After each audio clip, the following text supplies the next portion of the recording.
All right. Thank you everybody for coming out and joining me this morning. This is going to be recorded, so I am recording right now.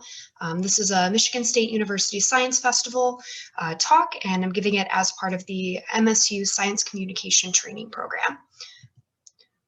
So before I get started, I want to know a little bit more about you all, about you guys. So this first question is just asking, why are you interested in this topic? So a presentation is learning about nature. So who are you that made you interested in this?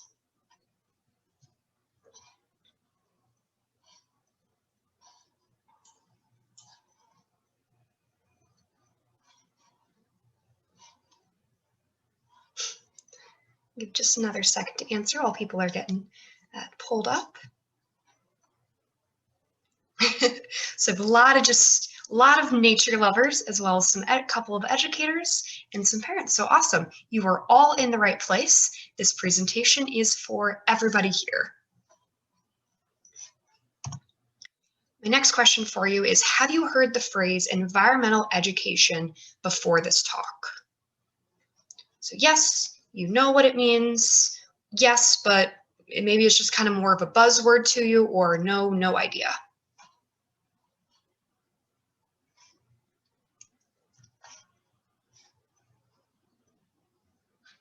Awesome. So a lot of people with a great background for this. So still have lots for you guys to learn, and this is awesome.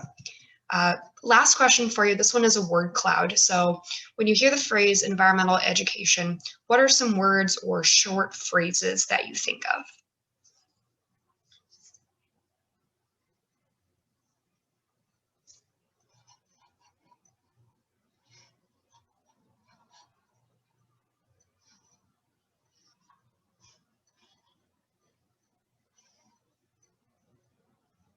So yeah, so while people are thinking of their own, so yes, we're seeing sharing love of nature, leave no trace awareness, learning about the flora and fauna around us, pollution, nature.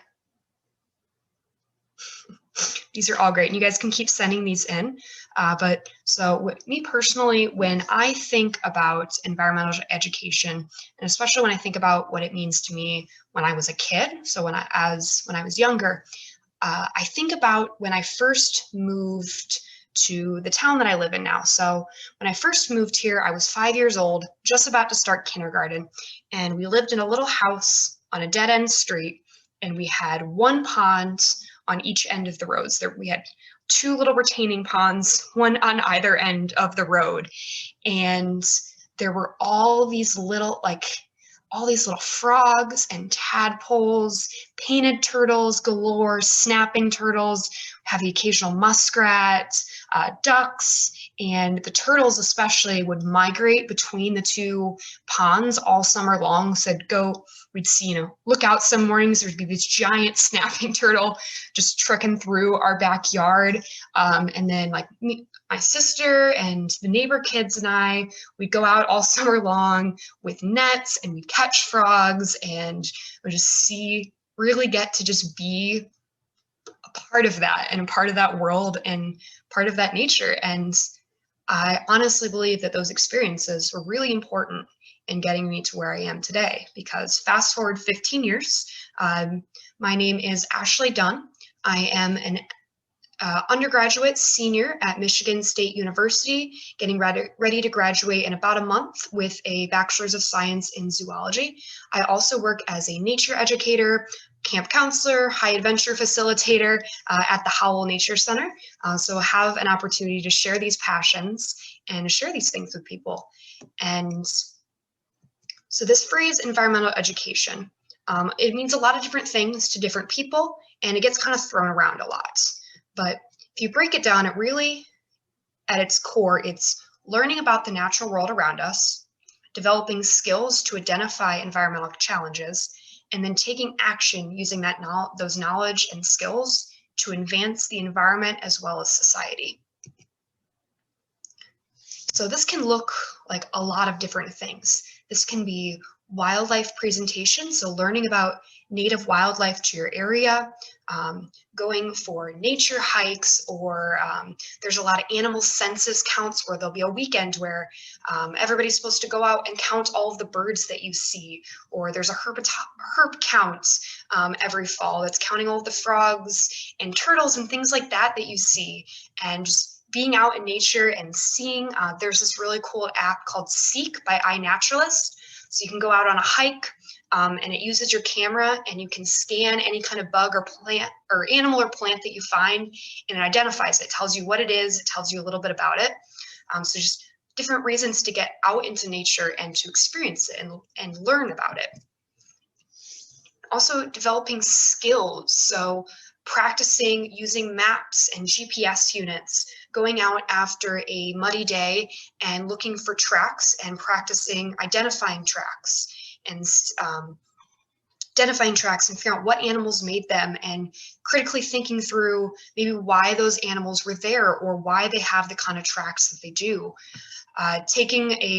Dissecting owl pellets and seeing what kind of bones and things are inside them, and what kind of animals that owl was eating, and then maybe why those animals have the bones that they do, the features that they do. Going out on high adventure education, so things like high ropes and developing positive risk-taking skills and challenging yourself. And then taking those things and practicing taking action. So this can be really simple.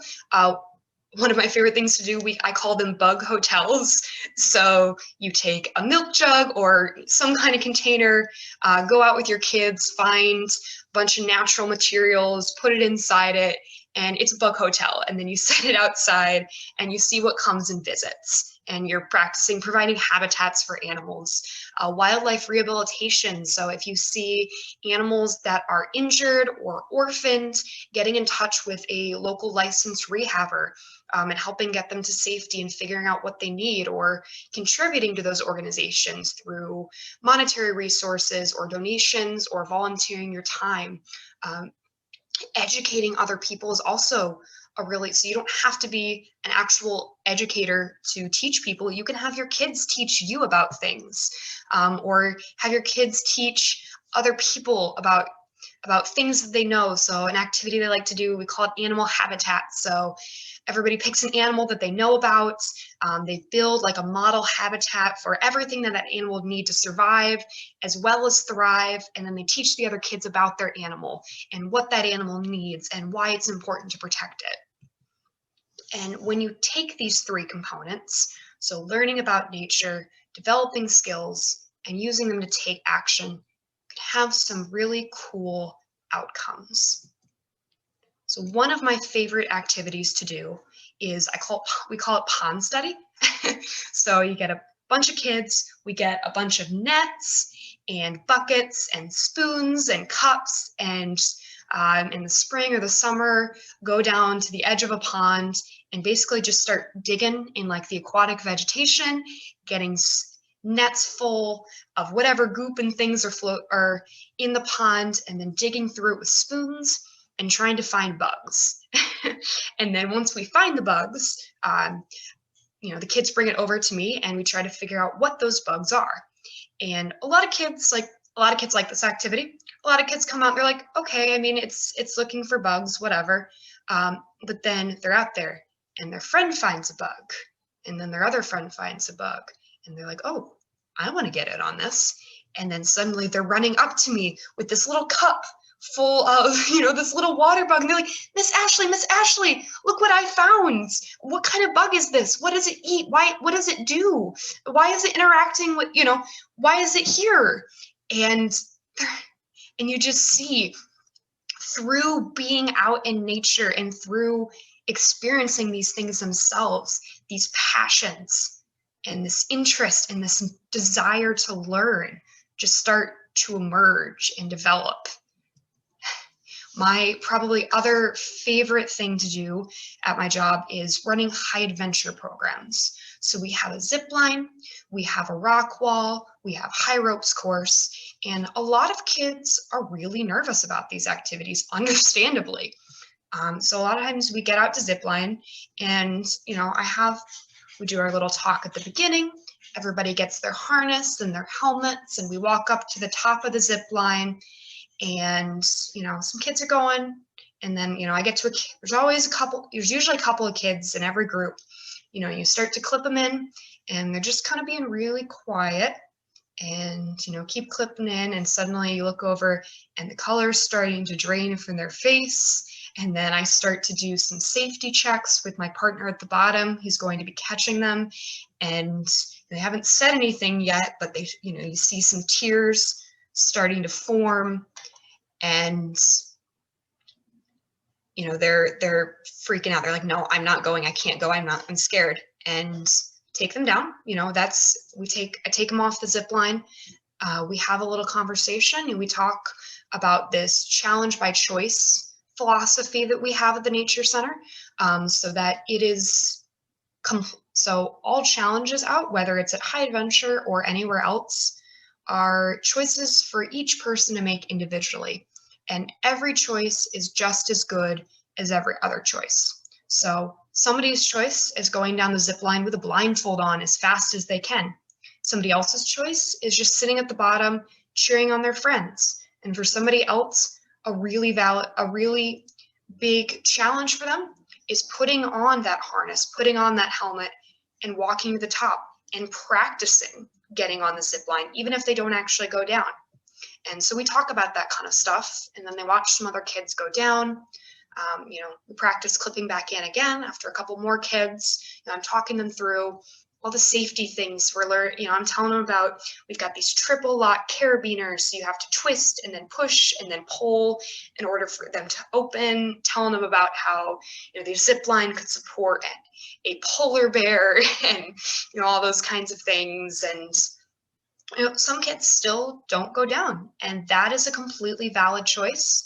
And they still learned a lot about themselves, but probably 9 times out of 10, the kid ends up going, and then a couple minutes later, they are running back to the top going, Miss Ashley, that was so much fun. Can I go again? I want to go again. It was scary, but it was awesome. And you just see these kids, and they're growing, and they're learning about them through being out here and doing these things out in nature. They're learning about themselves. They're learning how to trust themselves, to make choices for themselves, choices that are good for themselves. Learning to trust, like, hey, I think I can do this, or equally as valid, hey, I don't think I can do this. I don't think this is something that's going to be enjoyable for me. And reinforcing those choices and encouraging them, but allowing them to make their own choices.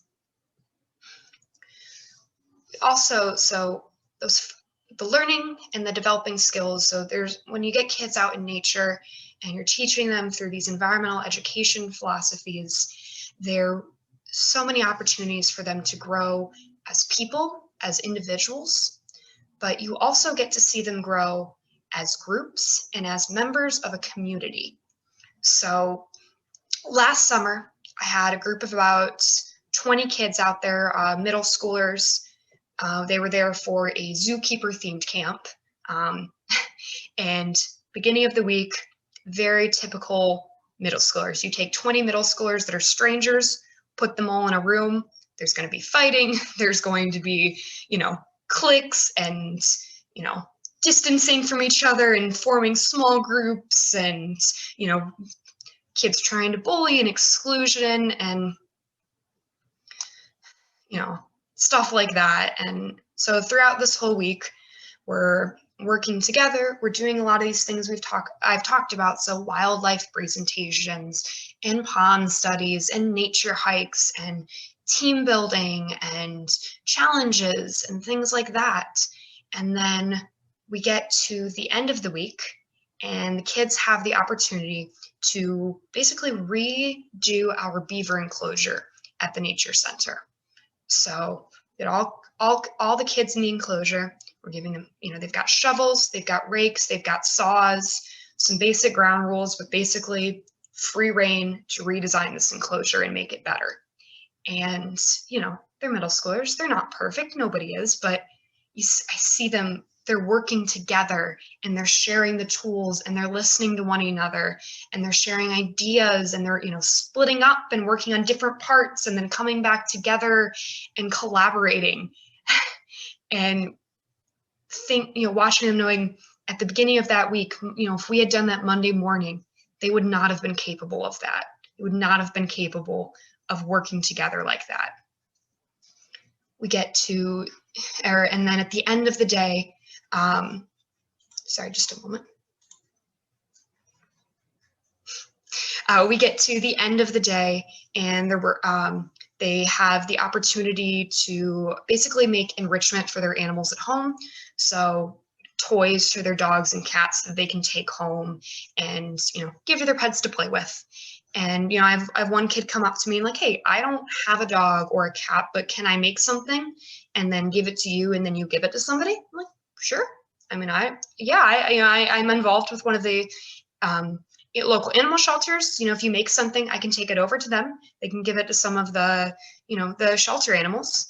And then suddenly a couple minutes later, I have this whole counter full of toys and enrichments that the kids are giving me. Like, can you give this to the shelter animals? And kids are making extras and giving me their own for us to donate. And they're, you know, somebody figured out that if you take a paper towel roll and you wrap, we had some of this really thick kind of rope-like yarn, and if you wrap it around there, it makes a cat scratcher. And so suddenly they're showing other kids how to do that, and everybody's making those and they're all giving them to me, and just seeing them work together and grow as people and wanting, not just giving back, but wanting to give back. And knowing that this week of being out in nature and learning through environmental education has given them the opportunity to grow like this and grow into the people that they were on Friday. So there are opportunities for programs like this and programs that use these basic ideas of learning about nature and developing skills and taking action are everywhere. There are standalone programs, so places like the Nature Center that I work for, zoos and sanctuaries, community centers, after-school clubs, all of these places should have opportunities like this, programs that you can take your kids to learn about these ideas. There are also, if you are an educator or know an educator, there are a lot of great resources out there to help you incorporate these ideas into your traditional educational setting. So, the National Wildlife Federation through Ranger Rick, the National Environmental Education Foundation, the Environmental Protection Agency, National Geographic, they all have tons of ready-made resources, ready-made lesson plans that you can just take, modify as needed, but mostly take them and implement them right into your classroom. And I have links to all of these resources in my booth if you visit it afterwards. National Geographic also has a really cool educator certification program that teaches some really similar philosophies and is for all kinds of educators, all age levels, all subjects. You can also, if you are a parent or a guardian, babysitter, anything like that, older sibling, there are also a lot of great resources for things you can do at home with your kids. So again, the National Geographic Resource Library, the MSU Extension Center, Project Learning Tree, all of these places have similarly ready-to-go plans. You can print off some papers, gather up some household supplies, and just go for it. And, take an afternoon, take an hour or two, and learn about something that your kid's interested in. So like the National Geographic Resource Library, maybe your kid's shown an interest in birds or in migration or in maps, anything, hiking, anything like that. You can just search that keyword in there and see what kind of opportunities they have. I also have Animal Adaptations Kit is a resource that's available on my booth as well. This is a National Geographic resource that I have modified and made available to everyone. It's it's a fun little activity. It's great for younger kids. Take some household supplies, you build like a little model of a meerkat, and then you think through like the different adaptations that it has, why it has those, what would happen to it if it didn't have those adaptations, and then go for a short nature hike around your neighborhood, look for different animals in your neighborhood and think through those same questions about those animals, and then a couple of questions to think about in terms of like differences between the two animals, and then some questions really pushing more into like what happens when environments change and animals aren't, their adaptations don't match their environment anymore, and what can we do?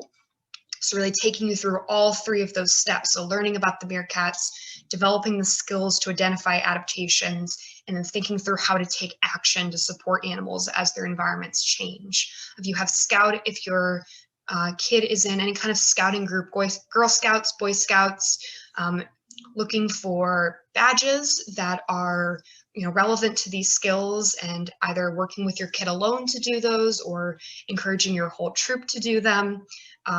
There are so many different places out there to take these basic ideas and add them to your kids' lives and as well as your own. So all today I've been talking about kids, I've been talking about youth, education for youth, but these principles are not just for kids. They are for adults as well.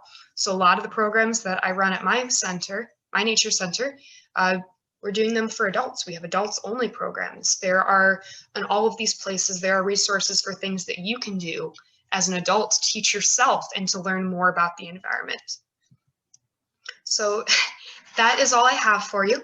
Thank you so much, everybody that came out today and listened. Thank you to anybody who's listening to the recording of this webinar. I really encourage you to check out my virtual booth on the MSU Science Festival page. I will stick around and answer as many questions as people have. So if you have any questions, go ahead and throw them in the Q&A.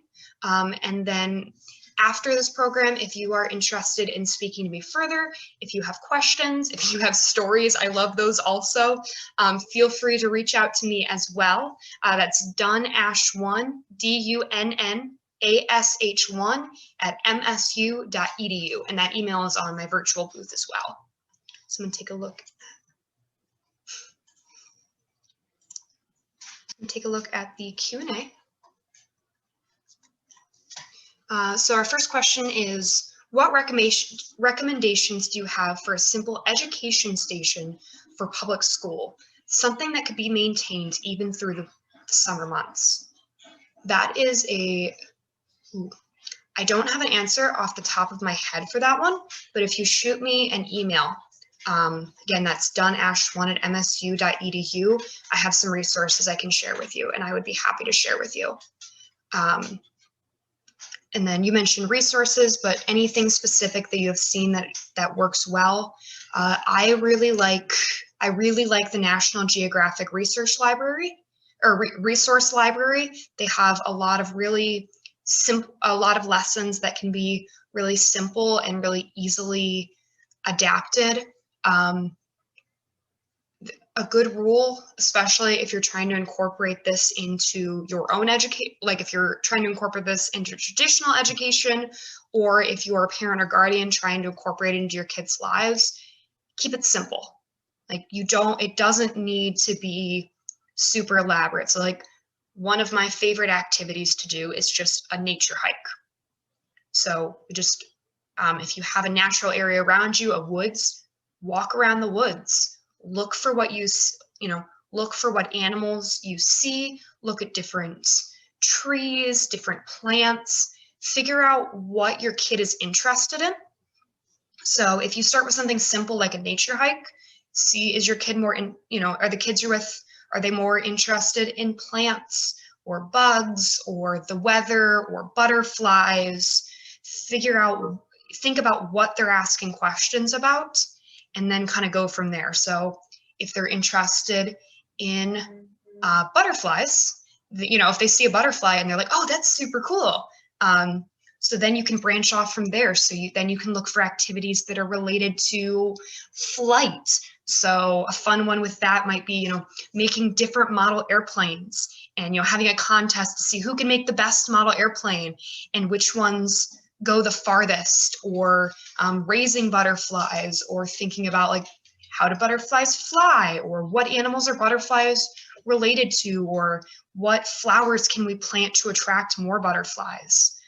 In terms of easy at-home activities to get kids interested in going outside, some that I really like to do are, I call them like nature craft challenges. So you set some kind of building challenge. So like, or a fun one is a boat. So you're trying to build a boat, and only a boat that will float, that's only out of natural materials. So go for a short hike or just go around your backyard, collect leaves, things like that. If you have multiple kids, it can be a contest. If you just have one, you can work with them, see what kind of materials float best, or try to build a nest only out of natural materials. So figure out how can you tie things together, using like blades of grass, and just anything that gets them kind of outside and starting to work with natural materials. And then from there, taking questions. It's not strictly natural, necessarily outside, but another really fun one is doing an egg drop. So you could do that with either recycled materials, or you could do that one with natural materials. So basically, kid gets an egg and they have to try to build some kind of capsule or something around it to protect it, and then go up on a ladder or deck or something and drop it. And depending on how old your kid is, you can talk about physics, you can talk about, or you can just, it's a fun thing that's getting them interested with building with their hands. Let's see if I have some more questions.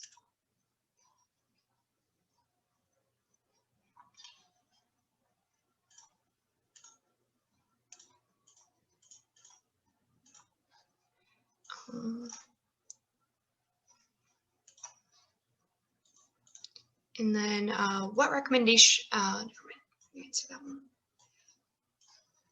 Yeah, any other questions? And again, feel free to reach out to me either now or via email if there is kind of a specific thing that you're looking for help locating resources for. So a specific age level or a specific subject.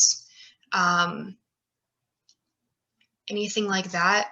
Going back to kind of simple education station for public school, there's been, I've seen a lot of really cool things done with making maker spaces.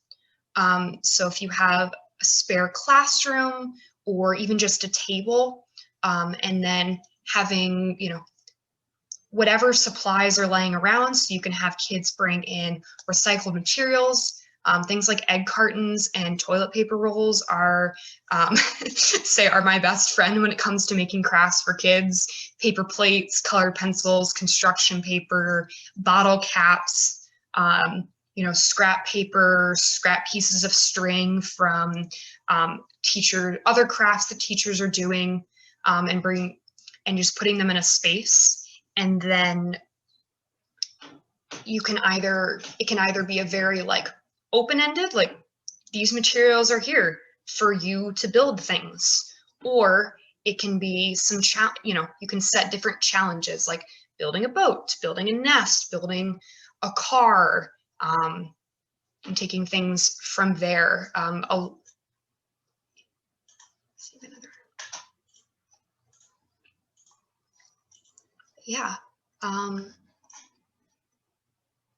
Thank you again, everybody, for coming out. I'll give it a moment if anybody else has any last questions. But otherwise, thank you all so much for coming out today. You had some great questions, and looking forward to hearing from some of you. Best of luck. I hope you learned something today, and best of luck with taking these principles and bringing them into your own lives.